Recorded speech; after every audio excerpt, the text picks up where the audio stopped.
I was a bit of an escapist this month, so I ignored my reality by diving into many movies. I have 34 watches to report to you this month.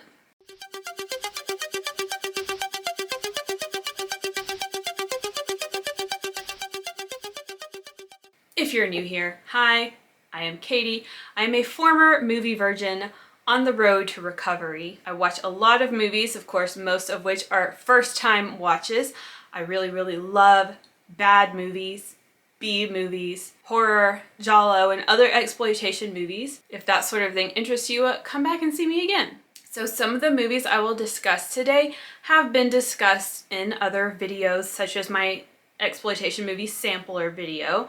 So for those, I'm gonna keep it brief, but sorry for the repetition. And also follow me on Letterboxd. I write reviews on all first-time watches, and my reviews on Letterboxd are usually much more articulate than what I say in these videos. First, I watched Check to the Queen from 1969. This was recommended by, I don't know if it's Tenzi,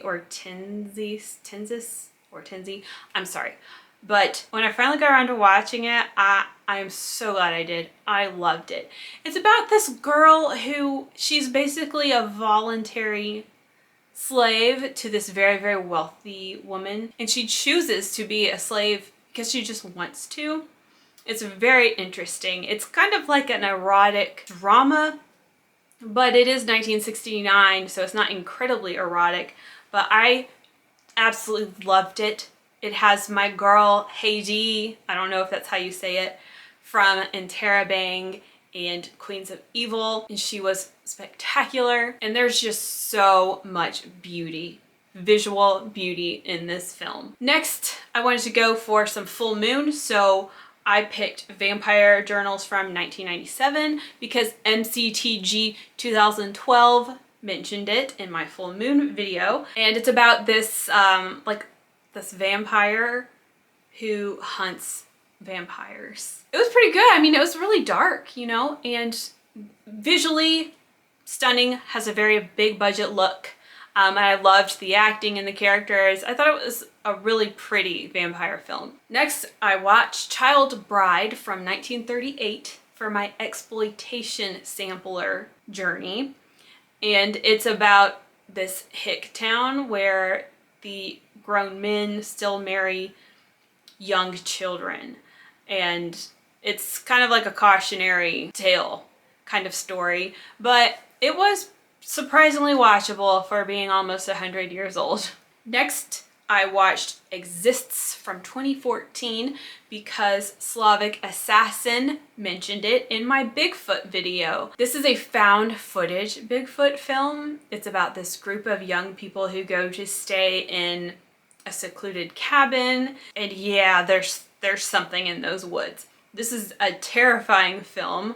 I just loved it. I thought it was so effectively scary. Now there are some cheap jump scares, but I thought it was even that was really fun. I would highly recommend watching this movie in a darkened room on a large screen and give it your full attention. Next, I watched Bodies from 2022 for the sake of being current. This is about a group of very obnoxious young people who gather in one of their parents' mansions for a hurricane party, and they do a lot of drugs and stuff, and it's kind of like a whodunit.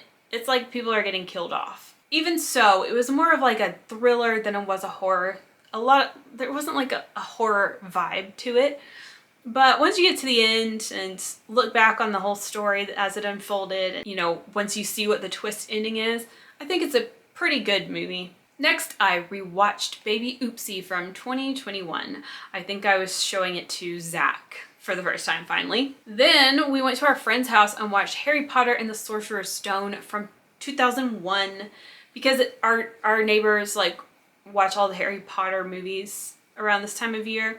So they invited us over, and I used to watch this movie like every day, you know, back in 2001. So it was kind of cool to revisit. It's different. Like, you can definitely tell the movie is just cherry picked out of a much larger book. Next, I watched Killer Nun from 1979.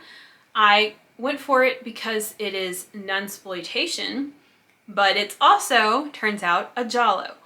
It's a story about a nun who works in a hospital, and just to keep this brief, people start dying, and it looks like that nun is doing it. Did she? You'll have to watch to find out.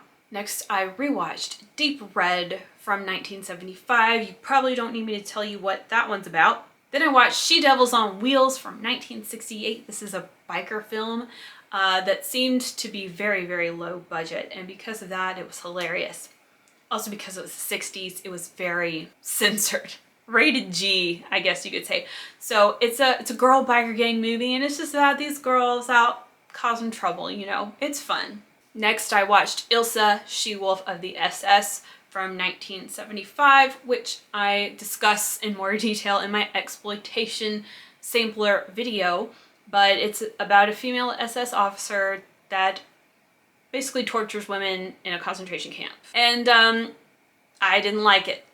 Next, I watched Star Crash from 1978. The plot is what I think would be very generic in the space exploitation sphere, but it's just about these people who have to defeat this evil emperor on this hidden planet. They gotta find the planet. It was a fun, cute movie. Next was The Shark Hunter from 1979, starring Franco Nero. It's about Franco, who is living in Mexico and hunting sharks, and he's also hunting something else. What is it? You'll have to watch to find out. Next, I rewatched Baby Oopsie Murder Dolls from this year in preparation for Baby Oopsie 3, Burn Baby Burn, which was just released like last month. So this is I think the third and final installment in the Baby Oopsie series, and it was out there. It was wild. These just keep getting crazier and crazier, but I love it. I forgot to tell you what it's about. Well, I can't really tell you because you gotta watch Baby Oopsie 1 and 2 first, but it's a killer doll movie, okay? It's great. Full moon. Next, I watched Halloween Ends from 2022. It's fine. It was fine. It was much better than Halloween Kills. It was alright, but it's like, what are we doing? What are we still doing here, y'all? I love Jamie Lee Curtis though, and I loved the like synthwave kind of soundtrack they had in this film. It was not bad. Next was Lady Snowblood from 1973. This is a Japanese film, a period piece about this child who was born out of vengeance, and she has this mission as an adult to slay these 4 particular people for revenge, and it was very awesome. Next was Fistful of Dollars from 1964, a spaghetti western, perhaps my first. It was okay. I forgot to tell you what Fistful of Dollars was about. I'm not really sure. It's about this rogue guy who just causes trouble. Anyway, next was High School Possession from 2014. This is a Lifetime horror movie. I don't know if Lifetime can do horror, right? I don't know what this was. This was a piece of crap. That's what it was. It's about this girl who starts acting out, and her friend had gone to church the other day and accidentally witnessed an exorcism. So her friend was like, oh, well, maybe that's what she needs. Maybe she just needs an exorcism. And it's really weird. I'm not sure what the message is. You just have to watch to find out, but I don't want you to watch it. Don't waste your time. Okay, next, The Gordonite, aka Hello, I Am from the 90s, requested that I watch Stuck from 2007, and this is a Stuart Gordon film, and it has Mina Savari in it, and I love her. So Stuck was very intense. It was very stressful, but it was really well done. It left an imprint on me. It was quite haunting, but I thought it was really upsetting because you're just uncomfortably close to, I don't want to call it torture, but like pain and suffering.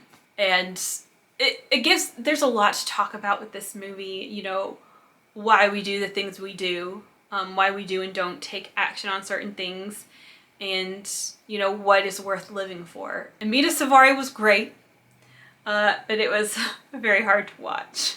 Next was Falling for Christmas from 2022. Oh my god, I'm so tired. It's a crappy Christmas rom-com. Okay, that's all you need to know. Lindsay Lohan, though. Next, I watched Ghost of Christmas Past from 2021. This was a really good Christmas TV rom-com.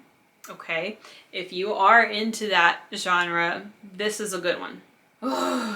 Next, Christmas with You from 2022, a Netflix Christmas rom-com with Freddie Prinze Jr. It was okay. Then, Under the Christmas Tree from 2021, a Lifetime Christmas rom-com, and it was pretty good. Then I rewatched Five Girls from 2006. I think I need to do a review on Five Girls. This is a movie very near and dear to my heart. I watch it this time of year every year, just as a personal tradition. I just think it's quite a good film, and it doesn't get talked about enough, and it gets really harsh reviews, and I don't get it. So maybe I'll talk more on Five Girls at some point. It's a all-girls school, demons. It's a religious horror. Next, I watched Let's Meet Again on Christmas Eve from 2020, a Lifetime Christmas rom-com, and it was not good.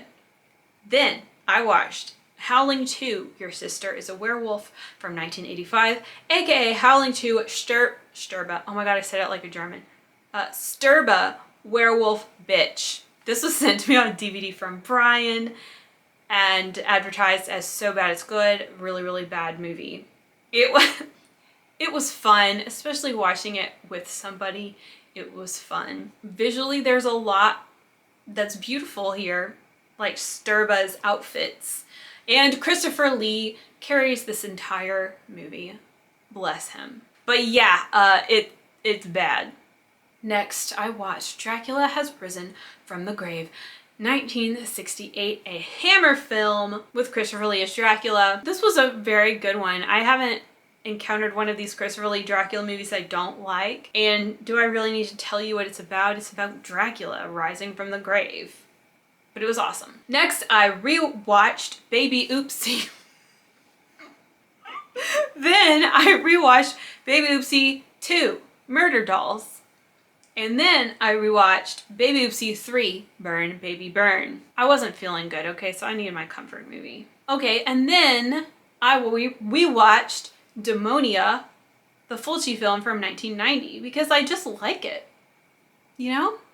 Now, this is my second time watching it, and I do think there's too much of the creeping and wandering, the investigating. You know, I think when those scenes are really extended and like really repetitive, I get a little antsy. And there was a lot of that in the film, but I really like this film. Okay, and then I was in a nunny mood, so Story of a Cloistered Nun. Larry recommended this. It is from 1973, and Larry recommended it because it has Susie Kendall in it. Now, I'm new to nunsploitation, so I just thought it was all like kind of sleazy, trashy, blasphemous, that sort of thing. But Story of a Cloistered Nun is actually quite different. It's more of a period drama, and dare I say wholesome. It's a story of this girl who basically disobeys her parents' wishes, and so she gets put in a convent. And it's just the story of all the tragedy and suffering that ensues. And it's just really beautiful. It's a beautiful film. I liked it. And this lead girl, what's her name? Eleonora Georgi. She's so pretty. She reminds me of Camille Keaton. So I liked her a lot. And finally, my last movie of the month, which I watched today, is A for Assassin from 1966, a very early Giallo. I also saw Mark and Scott in the comments. Y'all have been there fairly recently as well. This is a black and white Giallo, and it's like Clue. It's a lot like Clue.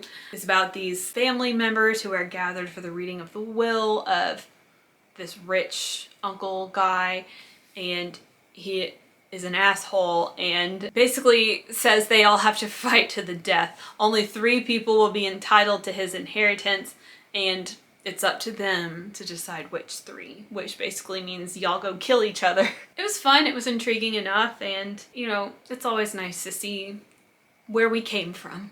Okay, that is my full recap of the month.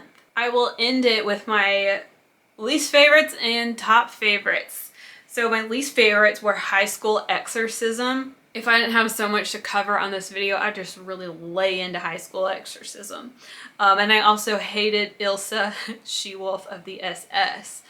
Well, as I said in my exploitation sampler video, I don't think Nazi exploitation is for me. Who is it for though? That's the question. And then my top favorite of the month is, well, I would say it exists. And also, Check to the Queen, baby. AKA The Slave. It was a masterpiece. It was a good month. I was really looking forward to just putting movies first, you know? It was a good time. So, what new things did you watch this month? You know, you gotta tell me. I told you, you gotta tell me. What you got? Let a hoe know. Okay, ciao for now.